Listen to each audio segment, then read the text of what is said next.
एक बार फिर से स्वागत है आपका इस नए वीडियो में। और मैं हूं डॉक्टर भावना उपाध्याय, असिस्टेंट प्रोफेसर सोशियोलॉजी, मामा बालेश्वर दयाल कॉलेज, कुशलगढ़, राजस्थान। आज के वीडियो में हम सैम्पलिंग टेक्निक को ही आगे बढ़ाते हुए जानेंगे प्रोसीजर ऑफ सैंपल सिलेक्शन या निदर्शन चुनाव प्रणाली के बारे में। किसी भी उत्तम निदर्शन के लिए यह आवश्यक है कि सबसे पहले निदर्शन का चुनाव किया जाए। उसके लिए जो प्रोसेस है उसमें सबसे पहले आता है समग्र का निर्धारण, यानी कि वह क्षेत्र या वह समूह जिसमें से हमें निदर्शन का चुनाव करना है उसे हम कहते हैं समग्र। निदर्शन निकालने के लिए पहला चरण जो होता है वह यह होता है कि हम समग्र को तय कर लें। समग्र दो प्रकार के हो सकते हैं। पहला हो सकता है निश्चित और दूसरा अनिश्चित। निश्चित समग्र हम उन्हें कहते हैं जिनमें की इकाइयों की संख्या एवं गांव तथा नगर की जनसंख्या, भौगोलिक सीमा तय होती है। जैसे कि एक महाविद्यालय में हमें अध्ययन करना है तो वहाँ के छात्रों की संख्या निश्चित है, तो उस आधार पर हम समग्र का निर्धारण कर सकते हैं। और अनिश्चित समग्र जैसे कि किसी मैगज़ीन को पढ़ने वाले उसके पाठक, क्योंकि उसका न तो कोई भौगोलिक क्षेत्र निश्चित होता है न उनकी संख्या निश्चित होती है, क्योंकि वह परिवर्तनशील है। तो इस तरह का जो समग्र है वह अनिश्चित समग्र कहलाएगा। इसलिए निदर्शन के चुनाव से पूर्व हमें समग्र का निर्धारण कर लेना चाहिए। हमारा समग्र कोई भी हो सकता है, जैसे कोई भी भौगोलिक इकाई, गांव, नगर, संस्था, समुदाय या कोई भी सामाजिक घटना हो सकती है। इसके बाद जो दूसरा चरण आता है वो होता है निदर्शन की इकाई का निर्धारण। तो समग्र के निर्धारण के बाद दूसरा चरण जो है वह है निदर्शन की इकाइयों को तय करना। हमें यह तय करना होता है कि हमारे निदर्शन की इकाई क्या होगी। यह इकाई कोई व्यक्ति हो सकता है, कोई संस्था हो सकती है, परिवार हो सकता है, समूह हो सकता है या व्यवसाय और निवास क्षेत्र कुछ भी हो सकता है। इन निदर्शन की इकाइयाँ 4 प्रकार की होती हैं। पहली होती है भौगोलिक इकाई, जिसके अंदर राज्य, जिला, नगर, गांव, वार्ड आदि आते हैं, है ना। दूसरा होता है भवन संबंधी इकाई, जैसे मकान, फ्लैट, कमरा, क्वार्टर। तीसरा होता है समूह संबंधी इकाई, जैसे परिवार, स्कूल, क्लब, चर्च एवं समिति, ये सब आते हैं।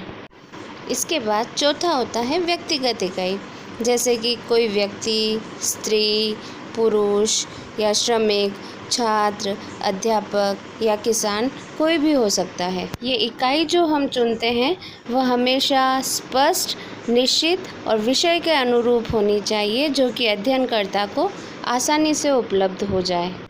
निदर्शन के चयन का जो तीसरा चरण है वह होता है सोर्स लिस्ट या स्रोत सूची। वह सूची जिसमें समग्र की समस्त इकाइयों के नाम होते हैं वह कहलाती है स्रोत सूची। यह स्रोत सूची तैयार भी मिल जाती है और तैयार कराई भी जा सकती है, जैसे कि जनगणना रिपोर्ट, टेलीफोन डायरेक्टरी, वेतन वितरण सूची एवं करदाता, विद्यार्थियों, अध्यापकों, मकान मालिकों की सूचियाँ विभिन्न दफ्तरों से प्राप्त की जा सकती है। एक अच्छी स्रोत सूची के लिए यह ज़रूरी है कि वह पूर्ण, नवीन, वैध, विश्वसनीय और विषय के अनुरूप एवं सरलता से प्राप्त की जा सकने वाली हो। निदर्शन की प्रक्रिया का अगला चरण आता है निदर्शन के आकार का निर्धारण।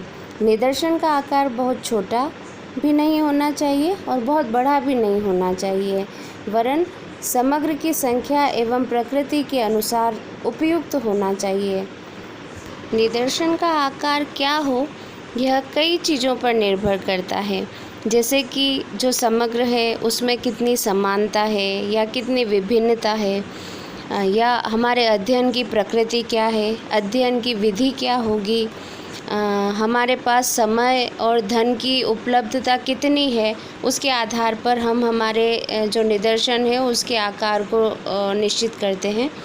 दूसरा, विश्वसनीयता एवं प्रामाणिकता हमें कितनी चाहिए, उस आधार पर निदर्शन का निर्धारण किया जाता है। अंतिम चरण जो आता है वह है निदर्शन पद्धति का चुनाव, यानी कि समग्र में से हम जो निदर्शन निकालेंगे उसके लिए हम किस विधि का चयन करते हैं, यह इस पद्धति का अंतिम चरण है। निदर्शन पद्धति का चुनाव अध्ययन की समस्या, समग्र की प्रकृति, धन, समय एवं कार्यकर्ताओं की उपलब्धि एवं साधनों के आधार पर निर्भर करती है। यह निर्णय अनुसंधानकर्ता को अपनी सूझबूझ एवं अनुसंधान संबंधी अपने अनुभव के आधार पर लेना होता है कि वह किस अध्ययन विधि के आधार पर निदर्शन का चुनाव करेगा। सांख्यिकी एवं समाजशास्त्र या समाज विज्ञानों में निदर्शन के कई प्रकारों का प्रयोग किया जाता है। हम अपने अध्ययन में निदर्शन के किस प्रकार का चुनाव करते हैं, यह समग्र की प्रकृति, समय, धन, श्रम एवं अपने अनुभव की उपलब्धता आदि के आधार पर निर्भर करता है। निदर्शन चुनाव की पद्धतियों में जैसे कि देव निदर्शन, सविचार निदर्शन, वर्गीकृत निदर्शन और अन्य प्रकार के निदर्शन जैसे कि अभ्यंश निदर्शन, बहुस्तरीय निदर्शन, सुविधाजनक निदर्शन, स्वयं निर्वाचित निदर्शन, क्षेत्रीय निदर्शन आदि प्रमुख हैं। उद्देश्यपूर्ण या सविचार निदर्शन में अनुसंधानकर्ता अपने उद्देश्य को ध्यान में रखते हुए उन्हीं इकाइयों का चयन करता है जो कि क्षेत्र का सर्वाधिक प्रतिनिधित्व करती हैं। यानी कि जब अनुसंधानकर्ता जानबूझकर किसी विशिष्ट उद्देश्य को ध्यान में रखकर समग्र में से कुछ इकाइयों का चुनाव करता है तो उसे उद्देश्यपूर्ण या सविचार निदर्शन कहते हैं। इस प्रकार के चुनाव में चुनने वाले की इच्छा, उसका निर्णय तथा उद्देश्य ही प्रधान होता है। आकस्मिकता पर कुछ भी नहीं छोड़ा जाता। इस प्रकार के निदर्शन में यह माना जाता है कि अनुसंधानकर्ता समग्र की प्रकृति, गुणों तथा इकाइयों की विशेषताओं से पूर्णतः परिचित है और वह यह जानता है कि किन इकाइयों को चुनना अध्ययन की दृष्टि से लाभप्रद होगा। इस निदर्शन में निदर्शनों का चुनाव भी इस तरह से किया जाता है कि वे अध्ययन के उद्देश्यों की पूर्ति करें। इस निदर्शन में क्योंकि अनुसंधानकर्ता अपनी इच्छा के अनुसार निदर्शनों का चुनाव करता है, इसलिए पक्षपात आने की संभावना भी ज़्यादा रहती है। यह अध्ययन पद्धति कम खर्चीली होती है क्योंकि इसमें निदर्शन का आकार बहुत छोटा होता है। यह विधि ऐसे अनुसंधानों के लिए विशेष रूप से उपयोगी होती है जिनमें कि समग्र की कुछ इकाइयों का चुना जाना बहुत ही ज़्यादा ज़रूरी होता है। जैसे कि यदि हम भारत में लोहा और इस्पात उद्योग का अध्ययन करना चाहते हैं तो हमें टाटा लोह और इस्पात कंपनी का अध्ययन अवश्य करना चाहिए। यदि इसके स्थान पर हम देव निदर्शन विधि अपनाते हैं तो हो सकता है कि टाटा कंपनी का चुनाव हो भी और नहीं भी। देव निदर्शन या रैंडम सैम्पलिंग वह निदर्शन है जिसमें समग्र की प्रत्येक इकाई के चुने जाने के समान अवसर होते हैं। इस निदर्शन में इकाइयों को निदर्शन में चुने जाने की समान संभावना होती है। इस विधि में अनुसंधानकर्ता का झुकाव किसी इकाई विशेष के चुनाव की तरफ नहीं होता, बल्कि चुनाव की संपूर्ण प्रक्रिया देव एवं संयोग पर छोड़ दी जाती है। इसलिए ही इसे देव निदर्शन कहते हैं।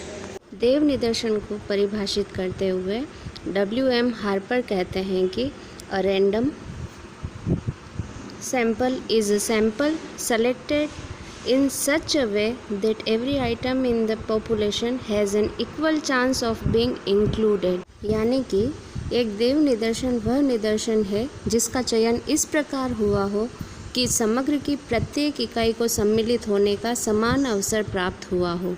इस प्रकार जिसमें सभी इकाइयों के निदर्शन में चुने जाने की समान संभावना होती है और जिसमें समग्र की प्रत्येक इकाई को निदर्शन में सम्मिलित होने का समान अवसर प्राप्त होता हो, वह देव निदर्शन कहलाता है।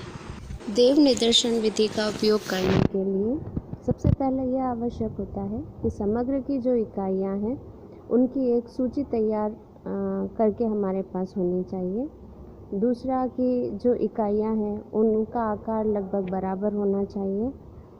फिर ये जो इकाइयाँ हैं वह किसी भी तरह से एक दूसरे से संबंधित नहीं होकर एक दूसरे से स्वतंत्र होनी चाहिए, ताकि किसी के चयन होने पर उसका प्रभाव किसी दूसरी इकाई पर ना पड़ सके। इसके अलावा निदर्शन चयन की जो विधि है वह स्वतंत्र होनी चाहिए और अध्ययनकर्ता जो है वह प्रत्येक इकाई तक पहुंच सके या उसकी पहुंच प्रत्येक इकाई तक हो, यह सुनिश्चित होना चाहिए। और यह कि जो चुनी हुई इकाइयां हैं या निदर्शन में जिन इकाइयों का हमने चयन किया है उन्हें न तो छोड़ा जाना चाहिए और ना ही उनकी जगह किसी और इकाई का चयन या सब्स्टिट्यूट किया जाना चाहिए। देव निदर्शन विधि में निदर्शन निकालने की बहुत सारी विधियों का प्रयोग होता है, जैसे कि लॉटरी के द्वारा, कार्ड या टिकट के रूप में, टिपेट विधि के द्वारा, या फिर ग्रिड प्रणाली से, या नियमित अंकन प्रणाली और अनियमित अंकन प्रणाली के माध्यम से भी देव निदर्शन विधि में निदर्शन का सिलेक्शन किया जाता है। निदर्शन की एक और विधि है वह है स्ट्रेटिफाइड सैम्पलिंग या स्तरित या वर्गीकृत निदर्शन। यह विधि देव निदर्शन और सविचार निदर्शन का मिश्रित रूप है, इसलिए इसे मिश्रित निदर्शन भी कहते हैं। इस विधि का प्रयोग देव निदर्शन और सविचार निदर्शन दोनों के लाभों को एक साथ प्राप्त करने के लिए किया जाता है। इसमें सबसे पहले जो समग्र है उसको विचारपूर्वक कई सजातीय वर्गों में बांट लिया जाता है। उसके बाद प्रत्येक वर्ग में से निश्चित संख्या में देव निदर्शन विधि से इकाइयों का चुनाव किया जाता है। जैसे कि हमें अजमेर या जयपुर में जाति व्यवस्था का अध्ययन करना है, तो पहले हम संपूर्ण नगर को विभिन्न जातियों में बांट देंगे और उसके बाद प्रत्येक जाति या समूह में से देव निदर्शन विधि से निश्चित मात्रा में इकाइयों का चयन करेंगे। इस विधि का प्रयोग उसी समय किया जाता है जब समग्र की सभी इकाइयाँ समान न हों। जिन इकाइयों में समान लक्षण हो उन्हें एक वर्ग में रखा जाता है और बाकी को अन्य वर्गों में विभाजित कर लिया जाता है। अगला सैम्पलिंग मेथड है कोटा निदर्शन या अभ्यंश निदर्शन।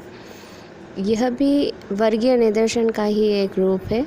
इसमें सबसे पहले समग्र को कई वर्गों में विभाजित किया जाता है, फिर प्रत्येक वर्ग में से चुनी जाने वाली इकाइयों की संख्या तय कर ली जाती है। इस निश्चित संख्या को ही निर्दिष्टांश या अभ्यंश या कोटा कहा जाता है। इसके बाद अनुसंधानकर्ता प्रत्येक वर्ग में से निर्धारित मात्रा में अपनी इच्छानुसार इकाइयों का चुनाव कर लेता है। जैसे मान लीजिए कि किसी महाविद्यालय के छात्रों का हमें इस विधि से अध्ययन करना है, तो उसके लिए सबसे पहले छात्रों को कला, विज्ञान और वाणिज्य संकायों में विभाजित कर लेंगे। उसके बाद प्रत्येक संकाय में से 50-50 छात्रों का चयन अध्ययनकर्ता अपनी इच्छा के अनुसार कर लेगा। अब है हमारा बहुस्तरीय निदर्शन या मल्टी स्टेज सैम्पलिंग। इस विधि का प्रयोग बहुत बड़े क्षेत्र से निदर्शन निकालने के लिए किया जाता है, क्योंकि इस विधि में निदर्शन का चुनाव कई स्तरों से गुजरने के बाद होता है, इसलिए इसे बहुस्तरीय निदर्शन कहते हैं।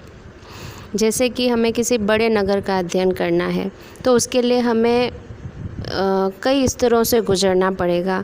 जैसे संपूर्ण नगर को कई क्षेत्रों या वार्डों में बांटा जाएगा। ये क्षेत्रफल की दृष्टि से या निवासियों की दृष्टि से समान होने चाहिए। फिर प्रत्येक क्षेत्र में से कुछ गृह समूहों का चुनाव देव निदर्शन के आधार पर किया जाता है। उसके पश्चात प्रत्येक गृह समूह में से कुछ परिवारों का चुनाव देव निदर्शन के आधार पर होता है। फिर प्रत्येक परिवार में से एक व्यक्ति को अध्ययन के लिए चुना जाता है। इस विधि में अंतिम चुनाव कई चरणों में जाकर होता है, इसलिए इसे स्तरित निदर्शन विधि और देव निदर्शन विधि दोनों के प्रयोग के आधार पर किया जाता है, ताकि हमें इन दोनों ही विधियों का लाभ प्राप्त हो सके और कम से कम इकाइयों में ही अधिक से अधिक प्रतिनिधित्व हमें मिल सके। सुविधाजनक निदर्शन का प्रयोग अनुसंधानकर्ता की सुविधा से किया जाता है। अनुसंधानकर्ता निदर्शन का चुनाव करने से पहले समय, धन, श्रम, इकाइयों से संपर्क करने की सुविधा, स्रोत सूची की उपलब्धता आदि बातों को ध्यान में रखता है और इसी आधार पर वह अपने अनुसंधान के लिए इस विधि का प्रयोग निदर्शन को चयन करने के लिए करता है। इसे अनियमित, आकस्मिक, अवसरवादी या लापरवाहीपूर्ण निदर्शन भी कहते हैं। यह अध्ययन विधि सरल होती है, कम खर्चीली होती है तथा गहन अध्ययन एवं वस्तु स्थिति निदर्शन की संभावना के गुण रखता है। स्वयं चयनित निदर्शन या सेल्फ सेलेक्टेड सैम्पलिंग। इस निदर्शन में जो अनुसंधान करता होता है उसे स्वयं किसी भी तरह के निदर्शन की आवश्यकता नहीं पड़ती, बल्कि जो संबंधित व्यक्ति है वह स्वयं ही निदर्शन में सम्मिलित होने का प्रस्ताव करता है, इसलिए इसे स्वयं चयनित निदर्शन कहते हैं। जैसे कि कोई साबुन कंपनी यह जानना चाहती है कि उसके साबुन को कितने लोगों ने पसंद किया, तो रेडियो, टेलीविज़न और समाचार पत्रों के द्वारा इसकी घोषणा करवा दी जाती है कि जो भी लोग इस तरह हमारे साबुन के बारे में अपनी राय व्यक्त करना चाहते हैं वह इस निश्चित पते पर भेजें। या फिर कई बार समाचार पत्रों में प्रश्नावली प्रकाशित करवा दी जाती है, जिससे कि जो इच्छुक या इंटरेस्टेड व्यक्ति होते हैं वह जानकारी भरकर संबंधित संस्था या व्यक्ति को भेज देते हैं। अगला निदर्शन का प्रकार है क्षेत्रीय निदर्शन। इस विधि में समग्र को पहले छोटे छोटे क्षेत्रों में विभाजित कर लिया जाता है, उसके बाद संपूर्ण क्षेत्र का ही अध्ययन किया जाता है। क्योंकि इसमें इकाइयों के एक समूह का अध्ययन किया जाता है, इसलिए इसे संभाग निदर्शन या क्लस्टर सैम्पलिंग भी कहते हैं। जब इकाइयों के संपूर्ण समूह को ही निदर्शन के रूप में चुन लिया जाता है तब यह चयन प्रक्रिया संभाग निदर्शन कहलाती है। क्षेत्रीय निदर्शन का उपयोग मुख्य रूप से कृषि क्षेत्रों के अध्ययन के लिए किया जाता है। इसके अलावा अपराधी क्षेत्र एवं जनसंख्या अध्ययनों के लिए भी इस विधि का प्रयोग किया जाता है। आज के इस वीडियो में बस इतना ही। मिलते हैं अब अगले वीडियो के साथ।